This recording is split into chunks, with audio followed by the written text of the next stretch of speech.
Et bonjour à tous, bienvenue sur la chaîne de l'Hexamone Crypto. Nous sommes le samedi 29 juillet 2023, 10h40 à l'heure à laquelle je fais cette vidéo. On va faire un point bien sûr sur la situation du Bitcoin, on va regarder quelques cryptos du top 100 aussi. On démarre cette vidéo avec une crypto map quasiment dans l'intégralité dans le vert, ça fait plaisir. Belle performance du côté du QNT. On a aussi le Shiba qui nous pousse un petit 4,9%, X plus 6%, FXS 4,9%, donc il y a des belles petites performances, c'est pas des grosses performances, mais ça fait toujours plaisir d'avoir quand même un peu de vert. Depuis quelques jours, on était vraiment dans le rouge, donc ça fait du bien de s'en sortir un peu. On voit bien sûr que c'est parce que le Bitcoin pousse un peu dans le vert, le Bitcoin qui nous fait un plus 0,5%.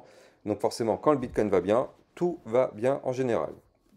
Allez, on va rentrer dans le détail de tout ça. On démarre avec cette vue jour sur le Bitcoin, bien sûr. Je rappelle à tout le monde que tout ce que je vais vous dire dans cette vidéo ne sont en aucun cas à prendre pour des conseils financiers. Alors, qu'est-ce qui se passe en vue jour sur notre Bitcoin? Là, vous le voyez, on est en train de jouer avec la ligne de tendance baissière. Donc là, vous le voyez ici, ce trait bleu qui est ici, ça c'est une ligne de tendance baissière. Cette ligne de tendance baissière, pour l'instant, nous sert de résistance. C'est-à-dire que tant qu'on est sous cette ligne, vous le voyez parfaitement, tac, on la touche, on la touche, on la touche encore, et on continuera de la toucher comme ceci, on continuera, tant qu'on ne la break pas, on restera en configuration baissière. Maintenant, on voit que là, on est quand même juste en dessous. Alors, bien sûr, vous le savez, on est le week-end. On est le week-end, en général, le week-end, il ne faut pas s'attendre à des gros volumes, hein, il n'y a rien. On est en été, déjà, premièrement, il n'y a pas beaucoup de volume. En plus de ça, on est en week-end, il n'y a pas beaucoup de volume. Et en plus de ça, ça fait maintenant déjà 2 mois que le Bitcoin est mort en termes de volume. Donc, il ne faut pas s'attendre à ce qu'il se passe beaucoup de choses. Mais en tout cas, on est actuellement sous la résistance. Le niveau clé à breaker de cette ligne de tendance baissière, il est ici, au 29 422 $. Ça, c'est la résistance de la ligne de tendance baissière. Tant qu'on est sous cette ligne, je le rappelle, on est bloqué, on ne fera pas de pump, on est bloqué et on est en configuration baissière en vue jour. Maintenant, si on arrive à breaker cette ligne, effectivement, on va avoir une petite remontada, normalement, pour aller rejoindre le bas du range qu'on avait breaké il y a quelques jours. Ce bas du range qui se trouve au 29 816 $. Donc ça, c'est le niveau à aller rechercher si on break cette ligne de tendance baissière. Mais tant qu'on ne la break pas, c'est même pas la peine d'entreapercevoir la barre des 29 800, voire même des 30 000. C'est inenvisageable tant qu'on ne break pas cette ligne de tendance baissière qui nous bloque. De plus, pour l'instant, on est en train de faire des points hauts toujours de plus en plus bas, des points bas toujours de plus en plus bas. Donc, ça confirme le fait que nous sommes dans une configuration baissière. Et là, qu'est-ce qu'on est en train de faire? La même chose que là, c'est-à-dire que ici, vous le voyez, on a une sorte ici de consolidation. Vous le voyez avec toutes ces petites bougies qui sont à peu près sur le même niveau, donc on consolide exactement comme ce qui s'était fait ici. Sauf que quand on est dans une tendance baissière, quand on consolide, c'est pour poursuivre le mouvement. C'est-à-dire qu'ici, on avait démarré une configuration baissière. Suite à ça, on a consolidé. Qu'est-ce qui se passe? On prolonge le mouvement par le bas. Et ici, qu'est-ce qu'on fait? On consolide. Et qu'est-ce qui va se passer si on suit les probabilités? Eh bien, si on se fait rejeter par la ligne de tendance baissière, eh bien, vous l'avez compris, on va de nouveau chuter pour prolonger le mouvement entrant. Et ça, tant qu'on ne break pas cette ligne de tendance baissière, on va continuer de faire ça. On chute, on latéralise. On chute, on latéralise jusqu'à trouver résistance sur la ligne de tendance baissière, on se fait rejeter, on chute, on latéralise jusqu'à trouver résistance, et ainsi de suite. Vous l'avez compris, ça peut durer encore très longtemps. D'ailleurs, je vais la repousser encore un peu. Voilà. Donc là, on peut rester dans cette configuration pendant très longtemps. On chute, on latéralise, on chute, on latéralise, et ainsi de suite. Et ainsi de suite. Tant que cette ligne n'est pas breakée, c'est inimaginable le moindre pump. Enfin, si, on peut avoir des micro-pumps, mais c'est rien du tout. Donc là, c'est ça absolument qu'il va falloir surveiller. On patiente. Pour l'instant, on n'a pas breaké. Est-ce qu'on va le faire durant le week-end? En tout cas, c'est possible. Tout est possible. Maintenant, en général, comme je vous l'ai dit, les volumes ne sont pas au rendez-vous le week-end. Donc moi, c'est vrai que je ne m'attends pas trop à un pump, du moins pas jusqu'à dimanche soir. En général, c'est le dimanche soir que tout commence à s'exciter un petit peu. Donc effectivement, pourquoi pas, dimanche soir, avoir un petit peu de volume et breaker, pourquoi pas. Mais on n'en sait strictement rien, personne n'a de boule de cristal. Pour l'instant, on est sous résistance et le problème, c'est que là, on est sur un niveau fatidique. Parce que, en gros, soit ici, on arrive à percer cette ligne de tendance, vous l'avez compris, et effectivement, on pourra pourquoi pas reprendre une configuration haussière, soit malheureusement là, on va se faire rejeter et on chute. Sauf que là, vous le voyez, il n'y a plus de place. Il n'y a plus de place au doute. Là, c'est quelque chose qui va se passer bientôt. Cette résolution-là, on va la voir très bientôt.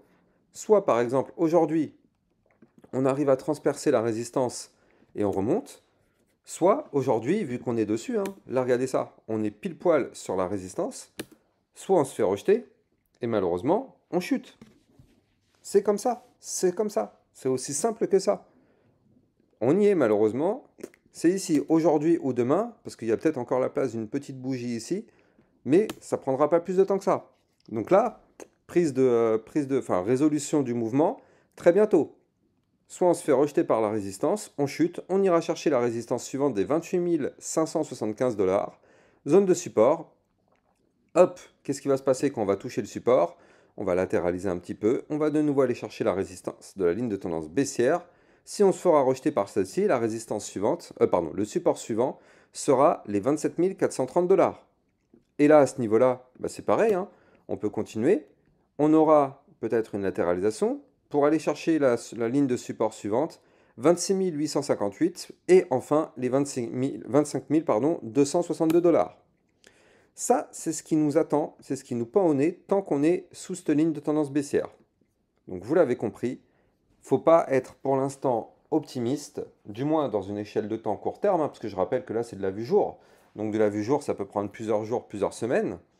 Mais c'est pas pour autant que là, en vue jour, on est baissé. Mais je vous rappelle quand même une chose, que en vue long terme, là je suis passé en vue semaine, là rapidement, mais il faut bien comprendre que la vue long terme, par contre, quant à elle, elle est bullish. Parce qu'on est dans un canal haussier en vue long terme là. Donc pour ceux qui n'ont pas compris la différence entre une vue jour et une vue semaine, il faut vraiment que vous vous formez. Et je rappelle que sur mon site internet, dont vous avez le lien ici en description de mes vidéos, vous allez trouver toutes les vidéos formations gratuites en libre accès, et notamment la vidéo formation qui vous apprend ces fameuses échelles de temps. Donc là, il va falloir vraiment songer à se former, parce qu'on est peut-être à l'aube. Quand je dis à l'aube, c'est à un an près ou un an et demi près d'un bull run, qui sait, hein, avec le halving en 2024, est-ce que ça va entraîner un bull run? C'est probable, c'est possible, on n'en sait rien, mais on verra bien, mais en tout cas c'est dans moins d'un an.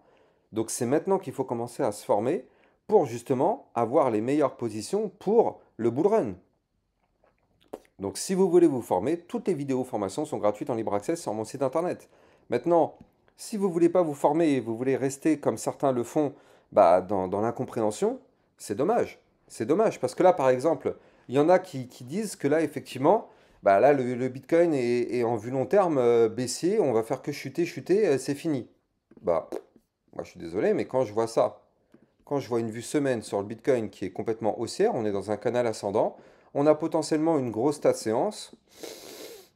Il faut m'expliquer. Il faut m'expliquer. Donc, il faut vraiment se former pour comprendre les bases du trading et avoir une meilleure visibilité sur les marchés. Ça, en fait, quand on se forme au trading, ça nous permet d'être un peu moins susceptible aux mouvements parce que les mouvements, on les connaît un petit peu d'avance. C'est-à-dire que là, par exemple, là, on sait que si malheureusement on se fait rejeter, on sait qu'on va chuter et on connaît même les niveaux sur lesquels on va chuter. Donc effectivement, il y a moins de surprises, on va dire, quand on s'y attend que quand on s'y attend pas. Donc voilà, en tout cas, là, on a tous les niveaux à suivre en vue jour. Maintenant, on va regarder en vue 4 heures parce que hier soir, je vous avais fait une vidéo pour vous expliquer qu'il y avait un mouvement quand même assez intéressant en vue 4 heures. Et ce mouvement est toujours là, il n'est pas encore validé, mais ce mouvement est bel et bien là. Et mieux que ça, pour l'instant, il est peut-être en train de former quelque chose d'encore plus intéressant. Donc regardez, on va reprendre l'historique. Là, je suis en vue 4 heures. Vue 4 heures, je dézoome un peu et on voit qu'on est dans un énorme canal descendant en vue 4 heures, vous le voyez? Donc là, la vue 4 heures, qui est une échelle de temps plutôt faible, on est baissier. En vue 4 heures, on est baissier, mais dans ce canal descendant, ici, on a formé une petite tendance haussière. Bien, parfait. ceci étant dit, on est toujours dans une configuration baissière tant qu'on est dans ce canal. Ok, parfait. Maintenant, là, dans cette configuration, on voit qu'on a formé ici un début de double bottom qui n'est pas encore validé. Attention, je répète, on a formé un début de double bottom qui n'est pas encore validé. On a un premier bottom qui est ici, mais le deuxième bottom n'est pas encore validé. Pour valider ce double bottom, je rappelle la règle, il nous faut une clôture 4 heures au-dessus des 29 518 $. Or, à aucun moment, on a validé ça. Aucun. Donc pour l'instant, ce double bottom n'est que utopique, il n'est pas validé, donc il n'y a rien, il n'y a pas de pump à attendre pour le moment. Maintenant, si effectivement on valide ce double bottom, bah là oui, la probabilité pour que le Bitcoin remonte augmente. C'est-à-dire que là, si on valide ce double bottom, on aura plus de probabilité que le Bitcoin remonte ici aux 29 939 $. Ça, effectivement, c'est ce qui pourrait se passer si on valide ce double bottom. Pour l'instant, ce n'est pas le cas, mais là, vous le voyez, donc je vous ai montré ce gros double bottom. Mais à l'intérieur de ce double bottom, on forme des autres double bottom. Ici, vous le voyez, on en a un là et potentiellement un là. Donc là, si le Bitcoin se met à remonter et qu'il arrive à breaker la ligne de coup du plus petit double bottom, au 29 396, bah, ça voudrait dire que ce petit mouvement qui est ici pourrait emmener le Bitcoin ici au 29 651. Et si on arrive ici avec les 29 651, ça voudrait dire que par la même occasion, on aurait breaké le plus gros double bottom qui est là. Donc vous l'avez compris, de toute façon, il faut bien démarrer de quelque chose. Il faut démarrer d'un petit mouvement pour par la suite préparer quelque chose de plus gros. Or, là, bah, on a ce double bottom qui est certes petit, pas très important, mais ce petit double bottom, s'il se valide, nous permettrait de valider le gros double bottom et aller chercher des points plus hauts pour entamer, pourquoi pas, une petite reprise haussière, même si pour l'instant, ce n'est pas tout à fait ce que je privilégie, mais ça peut être effectivement envisageable. Tout ce que je sais, c'est qu'aujourd'hui, on est samedi, il n'y a pas de volume, on est le week-end. Donc, avoir des mouvements, c'est difficile. La plupart du temps, quand on est le week-end, on latéralise, on n'a aucune volatilité. Donc on ne fait aucun mouvement, on fait ceci, tac, tac, tac, tac, tac, tac, tac, tac, tac. Voilà, il ne se passe rien. Donc moi pour l'instant je suis dans cette phase-là, où je me dis que là on va continuer de latéraliser, mais j'aimerais bien voir une belle surprise avec la validation de ce mouvement qui pourrait entraîner effectivement une hausse du Bitcoin. Quoi qu'il arrive, on voit qu'on a des bandes de Bollinger ultra resserrées. Donc là, on sait que là, on doit s'attendre à un mouvement quand même relativement important. C'est de la vue 4 heures, hein, mais on peut quand même s'attendre à un mouvement important, un peu de la même hauteur que ce mouvement-là. Donc on espère tous que ce sera par le haut, bien sûr, mais ça peut très bien être par le bas, malheureusement, comme ce qui s'était passé ici. Mais en tout cas, effectivement, il pourrait y avoir dans les prochains jours un mouvement relativement important qui pourrait entraîner le cours du Bitcoin. Allez, on va parler maintenant justement de quelques cryptos du top 100. Donc, on est parti. On va démarrer. Allez, c'est laquelle? On démarre avec l'Ethereum. Ethereum, ouais, malheureusement, pour l'instant, on n'y est toujours pas, hein. On est toujours sous le milieu des bandes de Bollinger, 1891 $. On est toujours sous le bas du range, 1933 $. Ethereum, pour l'instant, c'est bloqué. Le seul truc qui est bien, c'est qu'on est au-dessus de la moyenne mobile sans période ici, hein, vous le voyez. Cette ligne jaune qui est là, c'est la moyenne mobile sans période. Pour l'instant, on est au-dessus, c'est un support. Donc, pour l'instant, ça tient. Bon, tant que ça tient, ça va. Ah, le Litecoin qui a fait le mouvement que je vous avais dit. Ça, c'est bien. Ça, c'est bien. Comme quoi, on avait quand même parfaitement anticipé le mouvement. Le Litecoin, je vous avais dit qu'il avait formé un biseau descendant. Ici, on avait breaké le biseau par le haut. Et effectivement, qu'est-ce qui se passe? Break, mini pump, pullback, on revient tester le haut du biseau. Si le Litecoin arrive à clôturer au-dessus des 91,69, ce serait déjà pas mal. Et s'il arrive à clôturer au-dessus des 93,81, ce serait encore mieux. BNB. BNB pour l'instant qui consolide. Mais regardez ça, comment lui c'est très très propre. Vous vous souvenez le BNB quand je vous avais parlé de ce biseau descendant ici? Je vous avais dit que ça, statistiquement, ça a plus de chances de breaker par le haut. Et donc effectivement, c'est ce qui s'est passé. Hein. Regardez en vue jour sur le BNB. Il a bel et bien breaké le biseau par le haut. Puis derrière, cassure, pump, pullback. Et là, on monte. Donc le BNB a parfaitement suivi les probabilités, les statistiques. Biseau descendant, statistiquement, c'est plus haussier que baissier. Le BNB a parfaitement suivi ça. Et nous, le BNB, on l'avait anticipé, cette cassure. Donc là, pour l'instant, sur le BNB, nous sommes en profit. Donc ça, c'est plutôt cool. Maintenant, Attention, on arrive sous résistance du milieu des bandes de Bollinger, 243,5. Si on break ce niveau, on ira chercher le haut du range qui est ici au 248,5. Et si on break ce range par le haut, bon bah là par contre effectivement ce sera intéressant sur le BNB pour pourquoi pas une poussée haussière. Mais pour l'instant on n'y est pas encore. Je rappelle aussi à tout le monde que les likes et les commentaires sont très fortement appréciés. Bien sûr, je rappelle que c'est grâce à ça que YouTube comprend que mes vidéos sont des vidéos de qualité. Donc si vous pensez que c'est le cas, si vous pensez que mes vidéos sont des vidéos de qualité, mettez juste un petit like sous mes vidéos et un petit commentaire, même si c'est juste pour dire merci. C'est amplement suffisant. Grâce à ça, les algorithmes de YouTube vont interpréter mes vidéos comme des vidéos de qualité et vont aider mes vidéos à être mieux référencées dans les recherches de YouTube. Donc ça vous prend à peine 30 secondes, même pas, qu'est-ce que je dis 30 secondes, je suis un fou. Ça vous prend à peine 10 secondes, 5 secondes pour mettre un like, 5 secondes pour écrire merci. C'est extrêmement rapide. Le temps que je vous dise tout ça, normalement vous avez déjà eu le temps de le faire. Allez, XRP. XRP pour l'instant qui consolide sur le support, vous le voyez. Le niveau 0,5 Fibonacci qui tient parfaitement. Hier encore on a été le tester, il a tenu. Donc les 0,7013 pour l'instant c'est un niveau de support très intéressant. Peut-être que le XRP nous forme ici un petit double bottom, hein. On va voir par la suite. De tous les cas, moi je vous avais déjà donné le niveau. Je vous avais dit que le niveau clé à breaker c'est les 0,7156. Tant qu'on ne break pas ce niveau-là en vue jour, on est bloqué. Encore une fois, je rappelle, hein, nous sommes en vue jour. Donc, il faut un break en vue jour pour valider le mouvement. Il y a encore trop de personnes qui ne comprennent pas ça. Là, je vous donne encore l'exemple. Il y a beaucoup de personnes qui vont se dire « Ah bah là, regardez, par exemple, il est 14 heures, on est ici à 0,7406. Mais au final, on peut très bien clôturer la journée ici. C'est pas parce qu'à un moment donné dans la journée, on est au-dessus du niveau clé que c'est bon. Ça, c'est parce qu'il y a encore trop de personnes qui n'ont pas compris qu'est-ce que c'est qu'une clôture. Et malheureusement, ce sont des personnes qui n'ont toujours pas vu cette vidéo formation. Maîtriser les échelles de temps. Tant que vous n'apprenez pas comment ça fonctionne, malheureusement, vous allez toujours vous faire piéger. C'est dommage. C'est dommage, alors que tout y est en gratuit, en libre accès, hein, malheureusement. Je sais que ça prend du temps, hein, ça prend 8 minutes de votre vie, mais en 8 minutes, vous allez tout comprendre. Donc, c'est quoi le mieux? À vous de vous poser la bonne question, surtout que potentiellement dans un an, il y aura peut-être un bull run.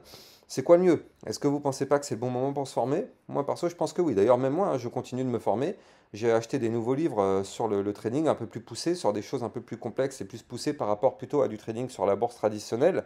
Mais dans l'idée, c'est la même chose pour n'importe quel marché financier. Donc, je vais continuer de me former pour apprendre d'autres choses supplémentaires. C'est bien des fois d'essayer de monter en compétences. Des fois, on peut avoir un certain niveau dans un domaine, mais c'est toujours bien d'essayer de poursuivre ça, d'essayer de creuser encore plus. On n'est jamais des experts à 100%, on peut toujours apprendre des choses. Et moi, c'est ça que j'aime, c'est pour ça que moi, je continue d'essayer d'apprendre des choses. Donc, je vais essayer de... Là, en plus, c'est bien, ça va être les vacances, donc du coup, c'est bien de regarder ça, un petit livre. Quand on fait rien de ces journées, bah, c'est toujours intéressant de moi d'avoir un livre. Donc, voilà, moi, ce sera ça, mon petit livre effectivement, pour continuer d'apprendre des choses encore plus poussées, encore plus... ouais, ça va être intéressant. Bref, donc là, XRP pour l'instant, on patiente. Solana.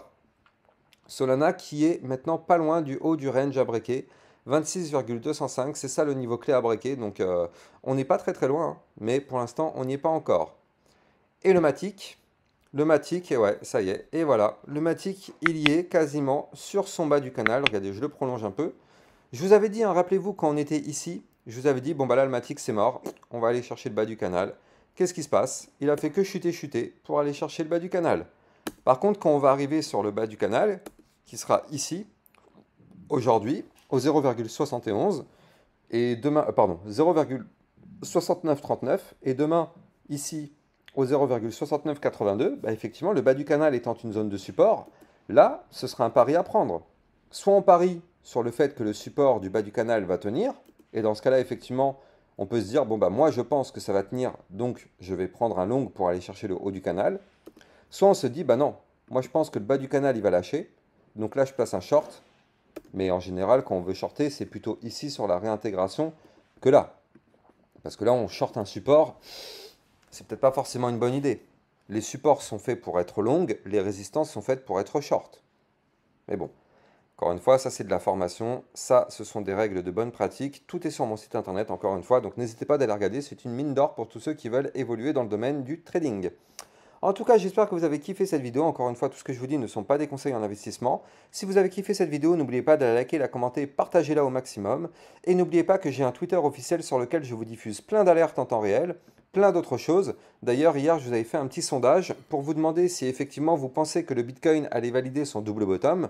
Vous êtes 55,4% et 40 à avoir voté pour oui, 44% à avoir voté pour non, donc c'est quand même assez mitigé, hein.